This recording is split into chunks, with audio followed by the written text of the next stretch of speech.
여러분 반갑습니다. 설교에 들어가기 전에 한 말씀 드리겠습니다. 비대면 예배가 길어져서 여러분의 얼굴을 대하지 못하고 예배 드리는 것이 온내 아쉽습니다. 그러나 어느 곳에서나 계시는 성령님께서는 지금 함께 예배 드리는 여러분들 가정이나 일터나 골방이나 어디서든지 함께 하실 줄로 믿습니다.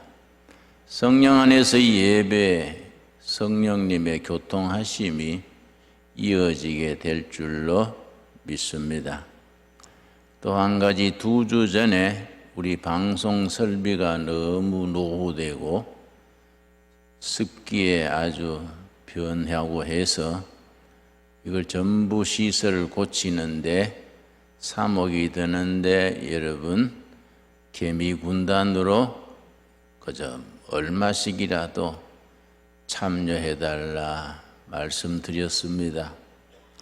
참 감사한 것은 그동안에 2억 여원을 여러분들이 헌금해 주셔서 이제 이번 주부터 이제 시설을 보수하는 데에 시작을 하려 합니다. 이제 부족한 것이 한 1억 정도가 되는데 여러분 기도해 주시고 십시일반으로 조금씩이라도 다 참여해 주셔서 이 선한 일을 함께 이루어 갈 수 있게 되기를 바랍니다. 사회학자 중에 로드니 스타크라는 사회학자가 있습니다. 그분이 쓴 책 중에 기독교의 발흥, 이 특별한 책이 있습니다. 그 내용인즉 1세기에 세계 후미진 곳 갈릴리에서 일어나서 예루살렘에서부터 시작된 신흥종교 기독교가 어떻게 해서 세계적인 종교로 발돋움할 수 있었는가? 그 과정, 어떻게 기독교가 부흥하고 발전할 수 있었는가? 그 과정을 쓴 책이 로드니 스타크 박사의 기독교의 발흥이라는 책입니다. 특이한 것은 세계 변두리에서 일어난 기독교가 그 신흥종교였던 조그마한 교회가 세계적인 기독교로 발돋움할 수 있었던 것에는 전염병이 큰 역할을 했다. 우리가 코로나19 우한 폐렴 전염병 때문에 온 나라가 국민들이 나아가 세계가 고통을 당하고 있는 때에 그런 분석이 참 유익한 바 있습니다.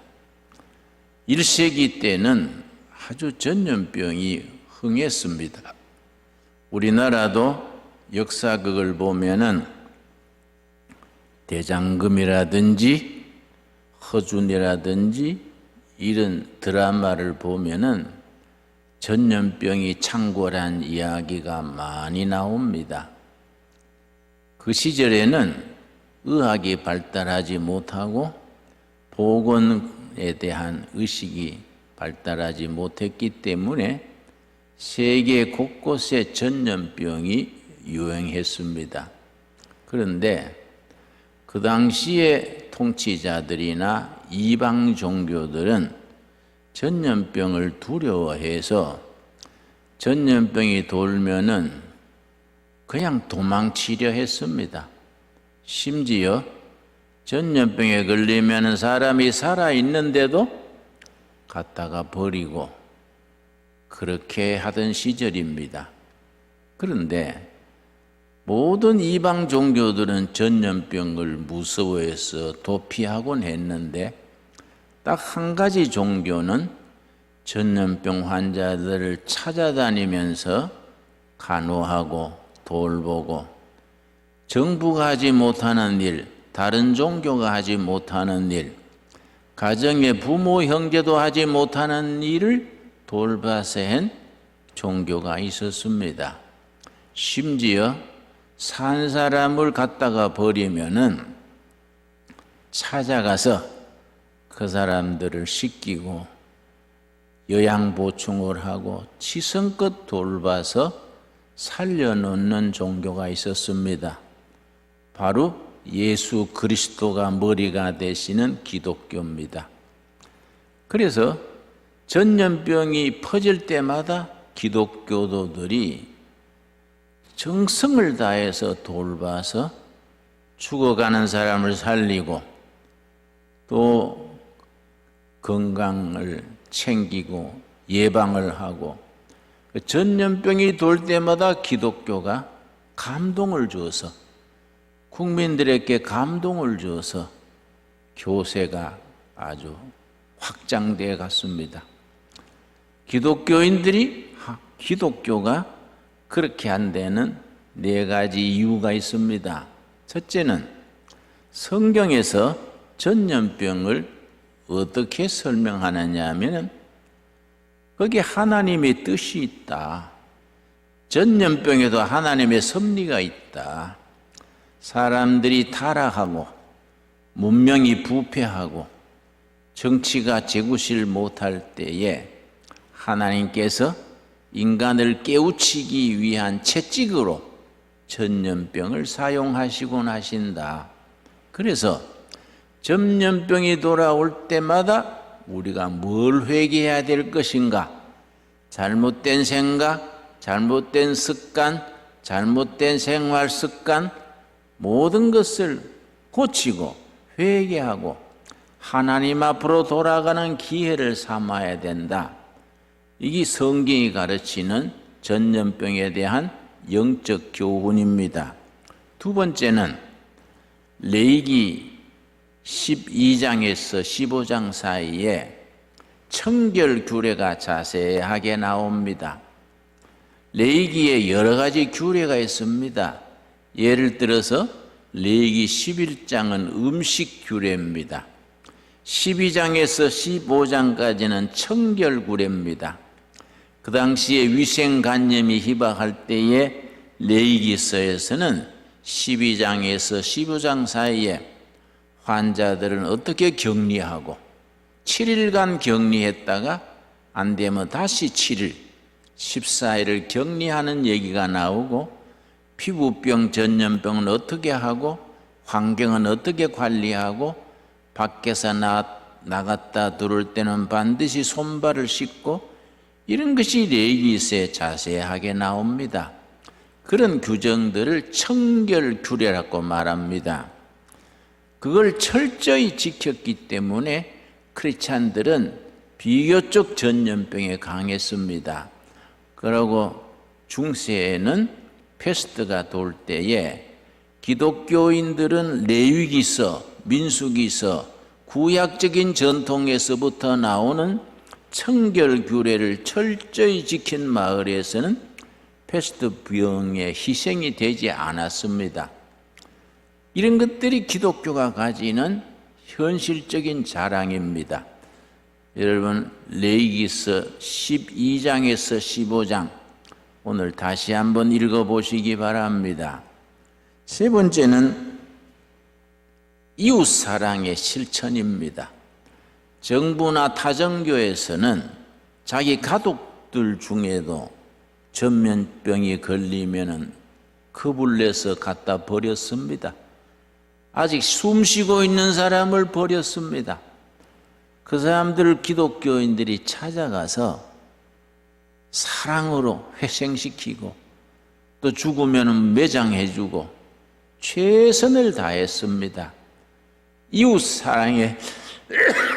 이웃사랑의 실천입니다.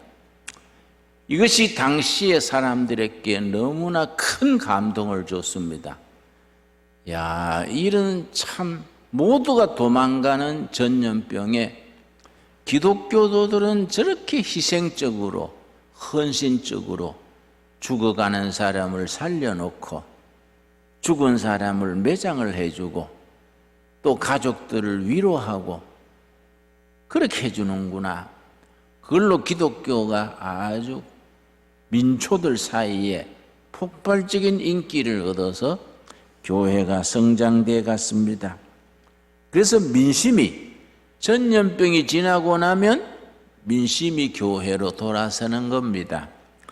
그걸 학문적으로 자세하게 분석을 해서 기독교의 발령이라는 책을 로드니 스타크 박사가 자세하게 쓰고 있습니다. 그런데 중세기에 와서 교회가 커지고 대형 성당 교회들이 들어서고, 그때는 교회가 들어서기 전이겠습니다.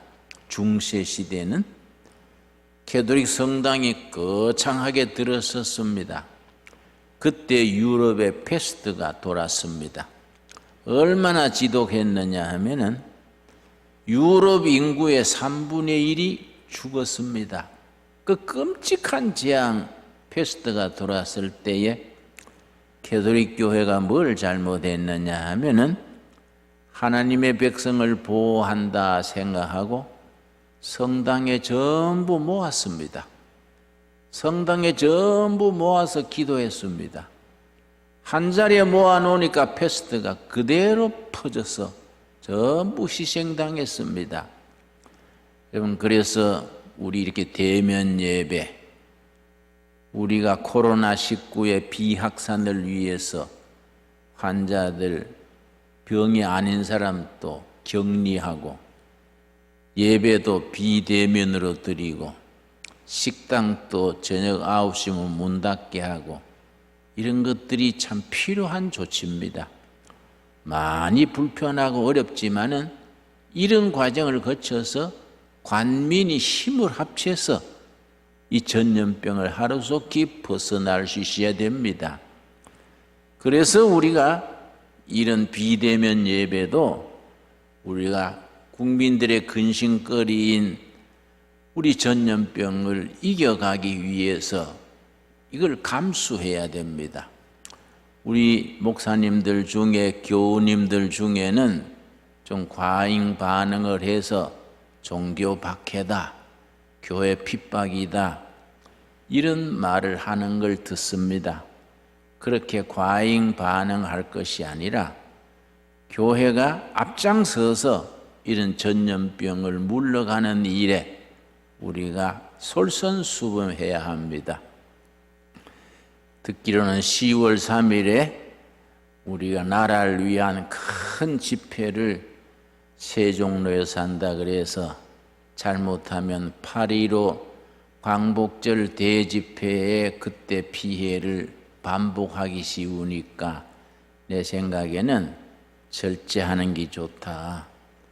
우리가 그런 교회가, 교인들이 앞장서서 이 나라의 민주주의를 사랑하는 사람들이 앞장서서 전염병을 펴뜨린다, 그런 구실을 주지 말아야 합니다. 이럴 때는 무조건 병마에서 국민들을 지켜야 합니다. 우리가 중세 때 그런 과오를 반복해서는 안 되지요. 전염병을 이기고 하나님의 보호를 받는다고 성당에 전부 마을 사람 다 모았다가 거기서 떼죽음을 당했던 역사에 그대로 기록이 되어 있습니다. 여러분, 이럴 때 교회가 해야 될 일이 뭡니까? 이럴 때 우리가 초대교회처럼 그렇게 해야 됩니다. 이거는 우리가 하나님께서 뭔가 회개하라고 이런 질병을 주시는 거이다. 삶의 태도를 고치고 우리 사회에 소외되고 병든 사람들을 일일이 찾아다니면서 챙기고 돌보고 교회가 이웃사랑을 실천해야 될 시기다, 이런 생각을 하고 교회 본래 모습을 우리가 찾아야 합니다. 그리고 이럴 때에 진정한 예배는 뭐이냐? 예배 본질이 뭐이냐? 기독교의 본질이 뭐이냐? 예수님께서 말씀하신 너 이웃을 사랑하라, 너 이웃을 너 몸같이 사랑하라, 너 이웃을 위해서 목숨을 버리는 자가 영생을 누린다. 이런 말씀의 의미를 근본에서부터 자세하게 생각을 해야 됩니다. 여러분, 오늘 읽은 본문 말씀 역대하 7장 12절에서 14절 말씀 사이에 우리가 이런 시대에 코로나19, 우한 폐렴, 이 세계를 놀라게 하고 세계를 흔들어 놓는 전염병을 당하면서 우리가 영적으로 어떻게 받아들이고 기독교는, 교회는 어떻게 대처해야 할 것인가 아주 근본적인 대안을 제시해 줍니다. 역대하 7장 12절 하나님께서 솔로몬 왕에게 이르시는 말씀입니다. 밤에 여호와께서 솔로몬에게 나타나사 그에게 이르시되 내가 이미 너 기도를 듣고 이곳을 택하여 내게 제사하는 성전을 삼았으니 솔로몬 성전, 예루살렘에 지어진 웅대한 솔로몬 성전을 봉헌한 그때 하나님께서 솔로몬 왕에게 이르신 말씀입니다. 13절 혹내가 하늘을 닫고 비를 내리지 아니하거나 혹 메뚜기들에게 토산을 먹게 하거나 혹 전염병이 내 백성 가운데 유행하게 될 때에, 전염병이 유행하게 될 때에, 지금 코로나19는 국경이 없습니다. 병균이 비행기 타고 다니기 때문에 국경의 의미가 없습니다. 저 중국에서 시작된 전염병이 미국, 유럽, 아프리카, 남미까지 휩쓸고 있습니다. 이럴 때 하나님 성경은 우리에게 뭘 말씀하시느냐? 14절입니다. 14절 내 이름으로 일컫는 내 백성이 그들의 악한 길에서 떠나 잘못 살았던 것, 잘못된 음식, 잘못된 인간관계, 그릇된 이데올로기, 세상적인 사상 다 회개하고 떠나라. 떠나는 데서부터 시작해야 됩니다. 지금까지 살아왔던 삶의 방식, 문명 자체를 우리가 회개하고 떠나는 데서부터 시작해야 합니다. 스스로 낮추고 겸손해야 됩니다. 이번 전염병이 우리에게 가르쳐주는 교훈 중에 교훈이 겸손해야 됩니다. 뭐 과학이 발전하고 문명이 발전하고 뭐 대단한 기염을 토했지만은 그 바이러스, 보이지 않는 바이러스에 전 세계가 멈추어 버리는 겁니다. 우리는 겸손해야 됩니다. 하늘 높은 줄, 무서운 줄 알고 우리 낮추어야 합니다. 기도하여 내 얼굴을 찾으면 내가 하늘에서 듣고 그들의 죄를 사하고 그들의 땅을 고칠지라. 하나님께서 이 땅 세계 역사를 고쳐주시는 데는 네 가지 조건을 하나님이 요구하십니다. 역대하 7장 14절에서 우리가 이런 재난을 이기려면은 성경이 우리에게 요구하는 네 가지를 우리가 실천해야 합니다. 14절 다시 읽습니다. 내 이름으로 일컫는 내 백성이 그들의 악한 길에서 떠나. 첫째입니다. 떠나는 데서부터 시작됩니다. 스스로 낮추고 겸손입니다. 겸손, 낮추는 겁니다. 셋째, 기도하여. 우리 교회는 중복 기도해야 됩니다. 이런 전염병에 걸린 사람, 그 가족들, 어려움에 처해 있는 분들을 위해서 중복 기도해야 됩니다. 나라를 위해서 중복 기도해야 됩니다. 국경을 넘어서는 이 세계적인 재난에 대하여 중복 기도해야 됩니다. 내 얼굴을 찾으면 지금은 하나님을 찾을 때입니다. 하나님의 자비하심을 간구할 때입니다. 내 얼굴을 찾으면 내가 하늘에서 듣고 그들의 죄를 사하고 그들의 땅을 고칠지라. 병된 문명, 인간들의 잘못된 삶, 죄로 물들어 있는 세상 풍조를 말씀하십니다. 이런 걸 다 떠나고 고치고 회개하면 딴 걸 고쳐주신다. 하나님의 약속의 말씀입니다. 여러분, 미국의 빌 게이츠라는 인물이 있습니다. 1955년생이니까 지금 65쯤 됩니까? 전 세계 가장 부자라 그럽니다. 근데 빌 게이츠가 요즘 유튜브에 좋은 글을 남겨서 세계인들이 공감을 하는 글이 있습니다. 빌 게이츠가 뭐라고 코로나19에 대해서 자기의 묵상하는 바를 남긴 글이 뭐냐 하면은, 나는 악한 일이나 선한 일이나 다 영적 의미가 있다고 생각한다. 빌 게이츠의 말입니다. 우리식으로 말하면 전염병에도 좋은 일에도 나쁜 일에도 악한 일에도 선한 일에도 하나님의 섭리, 하나님의 뜻이 있다고 생각한다. 그 말이 되겠습니다. 빌 게이츠는 10가지를 지적했습니다. 그 중에 첫째가 뭐냐 하면은 코로나19를 통해서 우리 인류가 깨닫는 것, 모두가 평등하다는 것. 한 나라의 수상도 걸리고 장군도 걸리고 유명한 배우도 걸리고 다리 밑에 거지도 걸리고 코로나19 전염병 앞에서 모두가 평등한 것을 우리가 깨닫는다. 여러분, 로마서 3장 22절에 예수 그리스도 안에서는 차별이 없느니라, 옳은 말씀입니다. 차별이 없느니라. 모두가 차별 없이 평등합니다.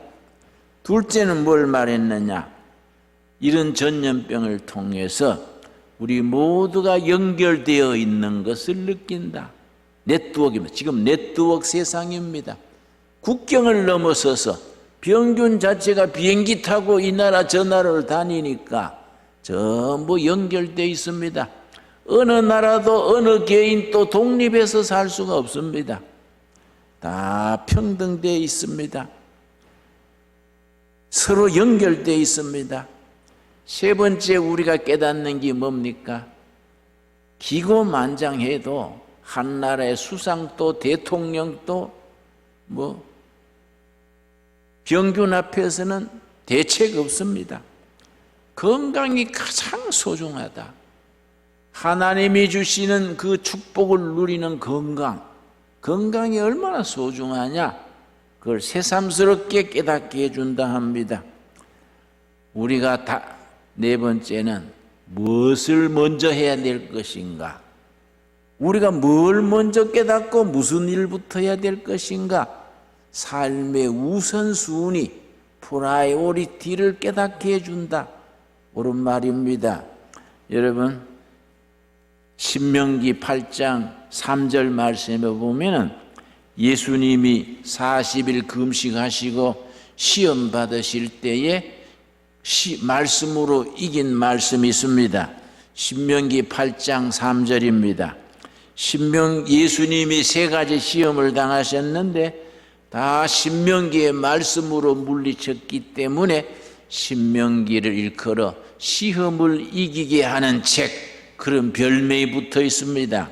신명기 8장 3절, 너를 낮추시며, 하나님께서 우리를 실패시키는 겁니다. 하나님께서 전염병이 돌아가는 것을 허락하시는 겁니다. 하나님이 우리 사업이 부도나게 하시는 겁니다. 하나님이 강제로 우리를 낮추시는 겁니다. 우리가 원해서가 아니라 역사의 주인 되신 하나님께서 우리를 정신 차리라고 더 좋은 걸 주시기 위해서 우리를 낮추십니다. 너를 낮추시며 너를 줄이게 하시며 또 너도 알지 못하며. 여러분, 경제가 얼마나 어려워졌습니까? 서민들의 빈곤이 너무나 심합니다. 식당 하던 사람, 자영업 하던 사람들이 너무 힘듭니다. 우리가 정말 이런 어려움에 처하게 하십니다. 너도 알지 못하며 조상들도 알지 못하던 만나를 너게 먹이신 것은 고담이 중요합니다. 사람이 떡으로만 사는 것이 아니요 하나님의 입에서 나오는 모든 말씀으로 사는 줄을 너가 알게 하려 하심이라. 여기서 말씀하시는 떡은 경제입니다. 경제, 물질, 경제가 첫째가 아니라는 겁니다. 경제, 물질, 산업 이전에 그 바탕에 살아계신 하나님의 살아있는 말씀이 있어야지, 말씀이 없는 경제는 모래 위에 지은 집과 같아서 코로나 바이러스에 그냥 무너지는 겁니다. 말씀 위에 경제가 있고 산업이 있고 말씀 위에 정치가 있고 교육이 있어야 됩니다. 사람이 떡으로만, 경제로만, 인간의 수단과 방법으로 사는 것이 아니라 하나님의 입으로 나오는 모든 말씀으로 사는 줄을 깨닫게 하려고 이런 시련 이렇게 낮추시고 훈련하시고 시련을 겪게 하신다는 말씀, 이런 때 우리가 마음 깊이 새겨야 합니다. 우리가 빌 게이츠가 말하는 우리가 코로나19를 통해서 배워야 될 것의 다음에 뭘 지적했냐면은 가족의 소중한 것을 깨닫게 해준다. 가족의 아버지는 먹고 살라고 이리 뛰고 저리 뛰고 자녀들을 돌보지 못합니다. 가정주부도 이런저런 일로 자녀들을 그냥 유치원에 학교에 맡겨놓고 챙기지 못합니다. 그러나 이렇게 돼가지고 학교도 문을 닫고 교회도 비대면으로 하고 이렇게 하니까 중요한 건 뭡니까? 마지막에 남는 게 뭡니까? 가정입니다. 남편, 아내, 자식, 부모, 가정의 소중한 것을 다 깨닫게 한다는 겁니다. 여러분, 가정으로 돌아가야 됩니다. 가정을 지켜야 됩니다. 가정이 우리가 다시 시작할 수 있는 마지막 보루가 됩니다. 가정에서부터 서로 용기를 주고 위로하고 사랑을 주고받고 가정에서부터 다시 시작해야 됩니다. 여러분, 우리가 빌 게이츠가 지적하는 10가지 중에 가장 중요한 것이 우리 지구가 병들어 있다. 지구가 병들어 있어. 병든 음식을 먹고 병든 땅에서 병든 공기를 마시고 모두가 병들어 있다. 그 병이 나타나는 것이 코로나19라는 겁니다.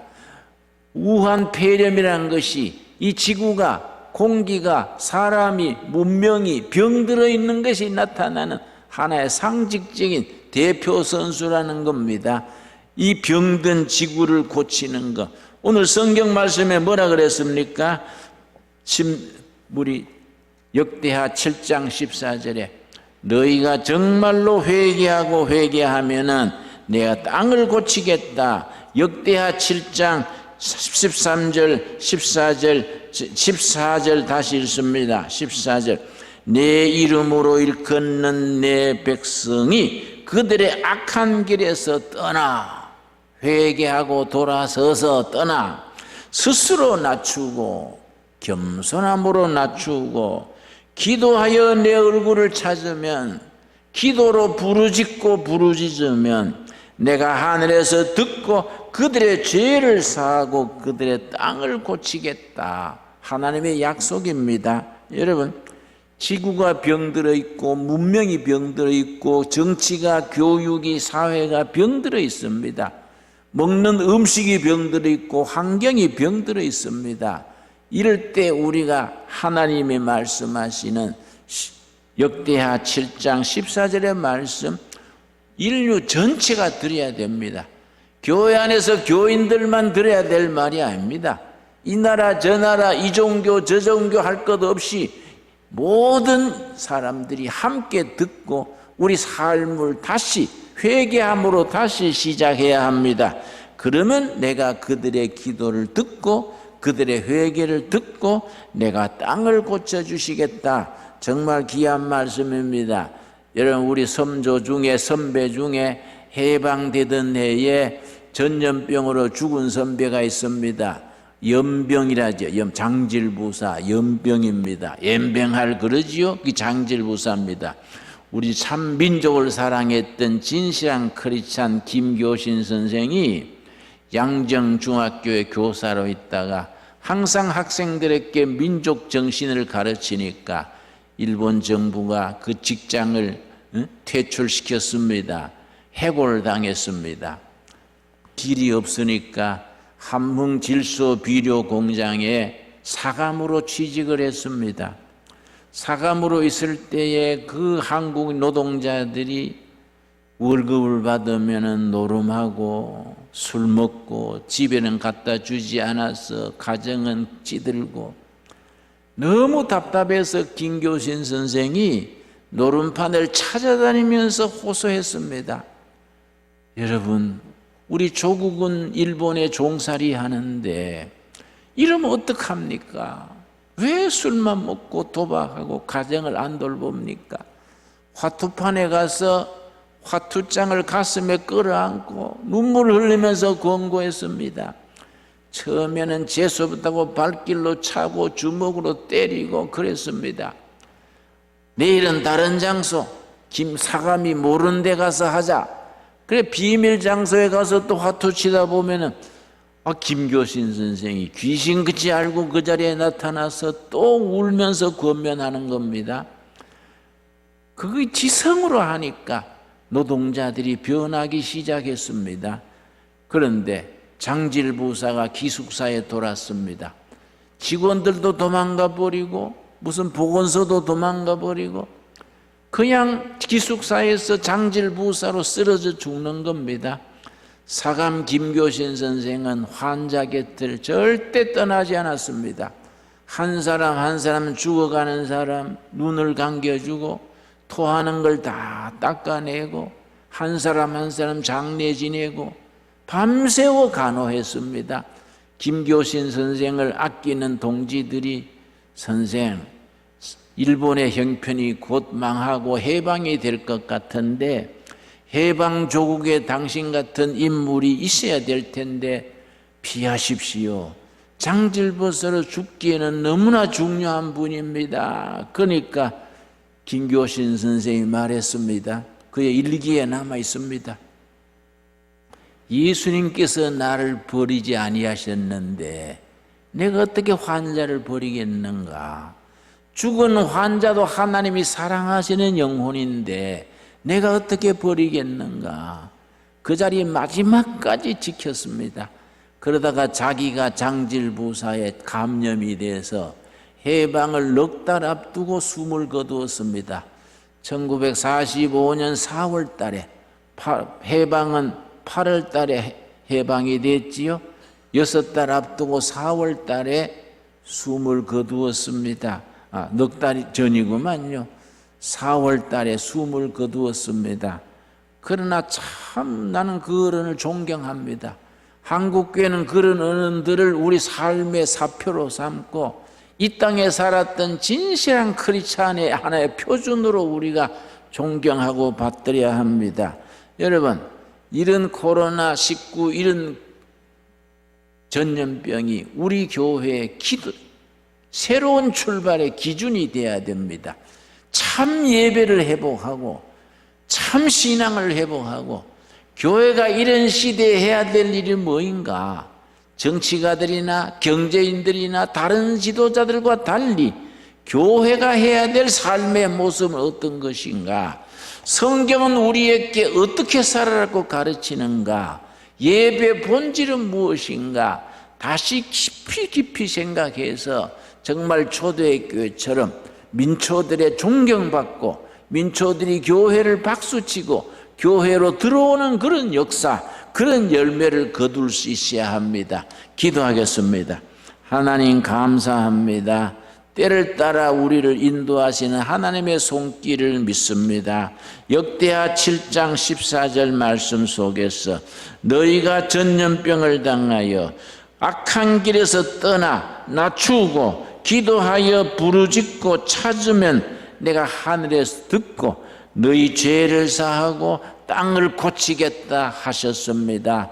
우리의 기도를 들으시고 우리의 예배를 받으시고 이 땅을 고쳐 주시옵소서. 갈릴리 호수의 풍랑을 잠재우신 하나님, 이 전염병을 잠재워 주시옵시고, 주님께서 7 귀신을 물리치신 주님, 이 땅의 헛된 이데올로기, 헛된 이념, 헛된 정치, 헛된 지도자들 다 물리쳐 주시옵시고, 하나님을 사랑하는 진실한 사람들이 이 땅의 주인이 되게 하여 주시옵소서. 교회가 진정으로 해야 될 일이 무엇인가, 교회가 버려야 될 것이 무엇인가, 회개해야 될 것이 무엇인가, 스스로 회개하고 악한 길에서 떠나 주님이 기뻐하시는 교회, 백성들이 박수치는 교회로, 믿고 따르는 교회로 우리가 변하게 하여 주시옵소서. 예수님 이름 받들어 기도드려 사옵나이다. 아멘.